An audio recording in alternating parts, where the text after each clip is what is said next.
Ngayon na nga ho ang araw ng pagbalik natin sa klinik mga gar. At dahil ho alauna pa ng hapon ng ating schedule sa doktor, ay di atin ho munang ipagmamaneho ang ating mga gar papunta sa bangko. Ang aking hong mga isasakay ay magkakaiba ng pakay, ay di ako naman siya laging nakabangko. At akin na nga hong inunang sunduin na rin si Barakong Mekmek, ang kaloka-likes ni paring Aldab. At bigla nga hong may dumungaw sa bintana diyan. Ay si Boss Adrian Masangkay pala yun Ay sabugay. Ay umis na umis nakaputok At ari naman nga ho mga garang aking padalawang pasahero si Boss Gerson. Ay naking maganda rin ang umis na rin si Boss Richie. Di ari na nga hot ang pupuno sa ating pasahero nandidinin na si Boss Ruel. Abay kaway-kaway muna dyan mga gar sa camera bago tayo lumarga. At una na nga hong napasag-ak din sa clinic aring si Boss Ruel. Abay magbabait ka diyan at ikibabalik ka na laang. At ari naman hong mga aray siyang mag-aasikaso sa bangko. Bye-bye! Magpapasundo na mga garang isa nating kasamahan. Puntahan na natin sa klinik. Yun na nga ho mga gar, ating kasamahan. Ay, sabi ba yung bumalik pa ulit? Mamalingki na rin ho tayo mga gar.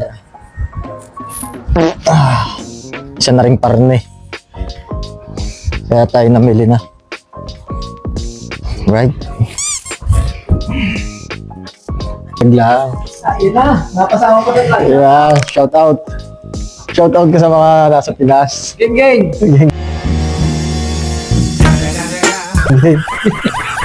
Tayo ay order mo ng mga gar ng burger. Pasal na. Hindi na tayo sa may gulay.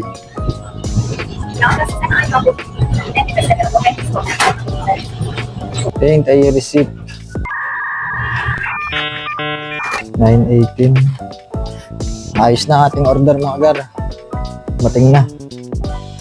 Yun, thank you Lord. Salamat ho sa pagkain. Kain ho tayo mga gar. Nakaw, ay nung aking mapansin nga ho diyan mga gar ay lobat na pala yung cellphone. Ay hindi ko na ho may papakita sa inyo yung akin hong pagkaparoon sa clinic. Pero salamat ho sa Diyos mga gar at nung lumabas naman ho yung result ay ayos naman ho lahat. Ay di muli ho, thank you Lord. Ay siya, di hanggang dito na lang nga ho tayo mga gar at talagang suko ho ang aking cellphone ay. At bago ho tayo magpaalam mga gar, shout out muna kay J. Boston, ang boiler maker ng MHPS. At syempre sa aking tiyuhin na palagi nag-share ng aking video, shout out sa inyo Tiyo Rizal. At dahil lobat na ako mga gar, Bye-bye!